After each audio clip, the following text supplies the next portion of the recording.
Good morning. It looks like the weather is going to be cooperating with us for a few hours this morning. And so I'm going to try and make the most of it while I can. Um,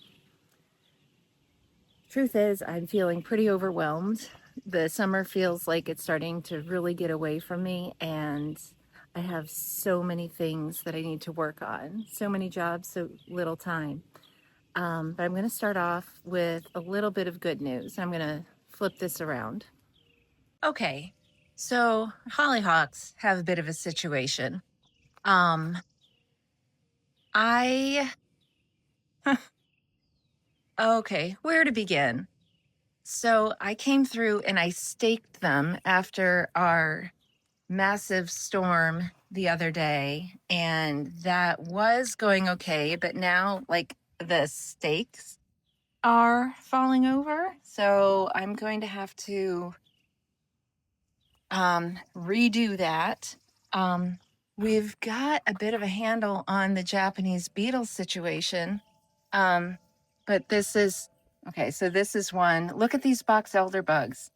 They did not kill this plant. This snapped during the storm, and now they're not the cause of it looking like this. We've been coming out in the mornings and evenings and picking them off. Oh, man. Picking them off and dumping them in some, see, they're not very fast moving. See how lethargic it is? It's barely moving. And we've been putting them in buckets of soapy water. I've also been coming out and pulling the weeds that have popped up in the driveway. It's pretty easy to do when they're long enough to get a hold on and when the ground is wet. So I have a little bit here and a little bit up there, but last weekend it was every crack, every seam in the driveway was filled with weeds. So that's looking better.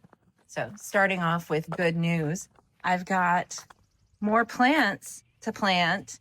Dwayne's here in town is starting to run their end of season sale where everything is half off. So, of course, I had to take advantage of that. Okay, so this hydrangea,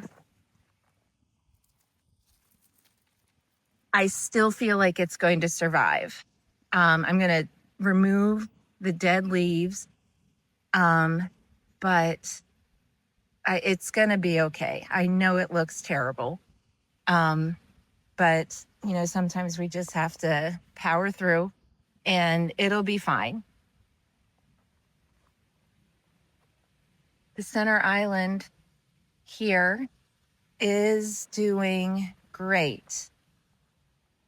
This 9-bark, I'm not sure if it's going to make it. I'm going to give it a hard rejuvenation, cut back, prune back, really short, and let it rest, and we'll see how it goes next year.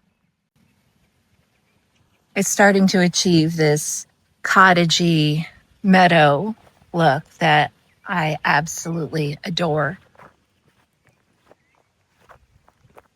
Our fall sunflower is doing great. The seedlings in here, oh my word. These are all going to be flowers. They're all going to be flowers. It's going to be gorgeous.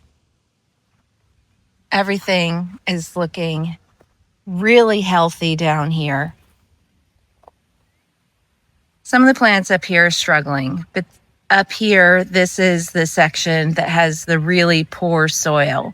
And I'm still really working on amending that soil. They're here. Look at these zinnias. There's so many, and they're looking absolutely gorgeous. And I love that when you come down our road, one of the first things you see is this bright pop of color with the marshmallow white daisies up front. It makes me smile every time. This Weigela is doing really well. This is, what did we say? Summer wine or spilled wine Weigela, one of the two. So something came through. I think the deer are at it again. And you can see, I mean, I didn't snap that off. An animal ate the Kniphofia. Just this one. Actually, not just this one. It left those 3 alone. But this Kniphofia, the bloom stalk is completely gone. That probably was not a rabbit. The rabbits usually will eat the stalks and then leave the flower heads behind. So that is probably a deer. So it looks like I'm going to have to come through here with some of the deer and rabbit repellent and spray some of these blooms.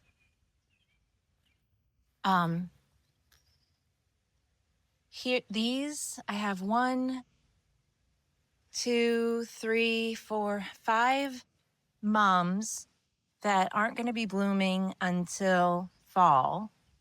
They're a variety of colors, but this section in here,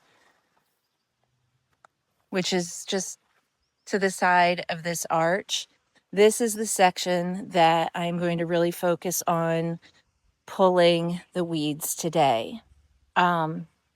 Most of the weeds have stayed at bay. In the center here, a lot cropping up along the path. I don't think I gave as much attention to the path because I was focused on the soil for the flowers in here. But I do have ground cover that I'm going to be putting in, which is going to help retain a lot of moisture in this area and help suppress some of the weeds. I'm going to be putting in shredded pine bark, or shredded pine, which is a combination of pine bark and pine needles. And that'll make everything look a little bit tidier and help with the health of these plants. So this is our section that I did last weekend, last Monday, I think. And the plants are looking great. What I noticed when I was in here yesterday is that a lot of the seeds that I scattered actually are germinating.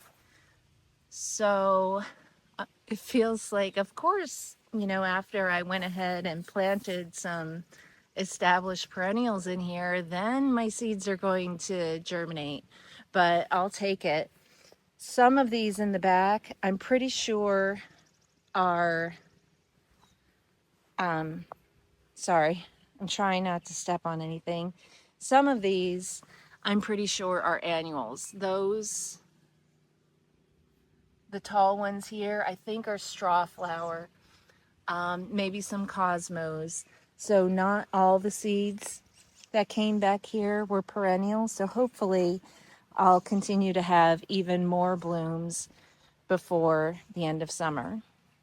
So I'm going to get to work weeding and hopefully mowing the lawn before it starts to rain again. And I'll check back in and I'll show you how it turns out.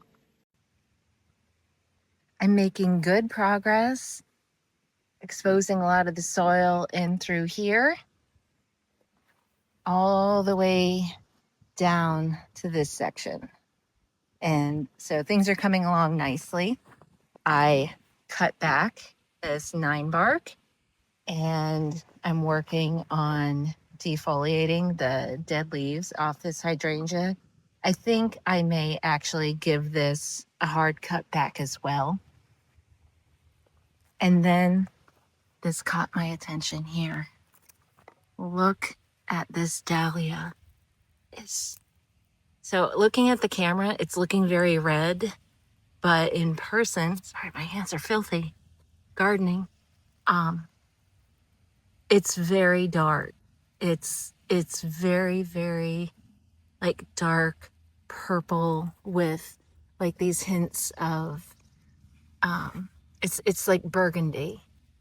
So pretty. A lot of these are just looking gorgeous.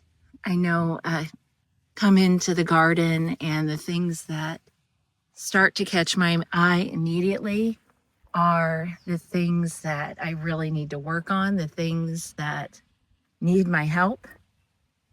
And then it's not until like spending a little bit of time and I start really noticing everything that is looking so beautiful. Look at this. It is so pretty. And then on the same plant, you can see the back side of it. It looks like a sunshine, just like lemon yellow in the middle, and then this peachy and pink. These are seed dahlias, and they stay so short, especially compared to when you do dahlias as tubers. But to have so many beautiful blooms, I think it's worth it. This is my first year doing the seed dahlias. In our zone, dahlias aren't perennial for us. We have to dig up the tubers and store them, and it's a whole lot of work. And kudos to those of you who do all that, but I just don't have it in me, especially when there's so many other things that can bring this kind of beauty. I mean, look at this. So pretty. Hey, I've reached a good stopping point. The clouds are starting to get dark, and so hopefully I can get at least this project buttoned up before the severe weather hits us. All right, so this is the area with the mums just by the arch. The mums have some wildflowers growing in here. I don't know what type this is. Because it's a nice little patch of them, I decided to leave them and pull the weeds around. So it makes everything look so much nicer. I have a bit of a gap here between these weigullas, some little baby salvias, a little bit of Dusty Miller in here. One of the salvias I cut back, but it'll be fine. And so my plan, now that everything is cleared up, is to get a couple more plants in the ground before I put in the pine straw mulch. Okay, so down here I have 3 of these coneflowers, Echinacea hybrids, Kismet pink lemonade, and I love the description of this. Hardy zone 4 through 9, mature height 14 to 18 inches, and so the maximum height, it says on the tag, should be 1.5 feet, and I'll tell you that's not accurate because they're already more than 2 feet tall. A profusion of unusual bicolor flowers display with a strong central pink ring edged with a distinct chartreuse tips, held on a particularly floriferous, upright, and compact plant. And so these have started to dry out a bit in their nursery containers, and that's why everything is getting marked down. These are probably getting pretty root bound, and they're not able to absorb the moisture and nutrients that they need in their nursery cans. But you can see, even though this is dried out, this chartreuse tips on these petals And these coneflowers are great because they're going to keep blooming throughout summer. So even though there's a bunch of spent blooms up here, you can see down here, it has more buds forming. So I can come through and take the petals off of these cones and just leave these. These are so cool. They're so pretty. They're sharper than I had, like not sharp, but they're like almost feel rubbery than I had expected them to. And then down here, some Stokes aster. I had planted a bunch of aster over in the wildflower field, just as little baby plants. But here we have the totally stoked Riptide, 24 to 26 inches tall. So these are going to be roughly about the same height. These may end up getting taller than the coneflowers, but so we'll see. And these are hardy zones 5 to 9.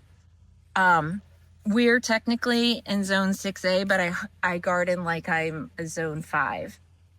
Just because the hardiness zones really are only telling us the average, like how cold it's going to get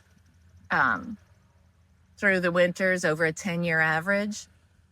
And so even though we've changed to a zone 6, I still garden like I'm in a zone 5. So I'm going to get these 6 perennials in the ground up here, and wow, it's just started getting pretty dark. So hopefully I'll beat the weather.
Totally sidetracked, but here, look at this grass.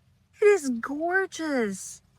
It's deep, it's like bright green on the inside, and then the tips of the grass are this dark purple, and the seed heads here they're so fluffy and they're purple, but you can see the green stem inside.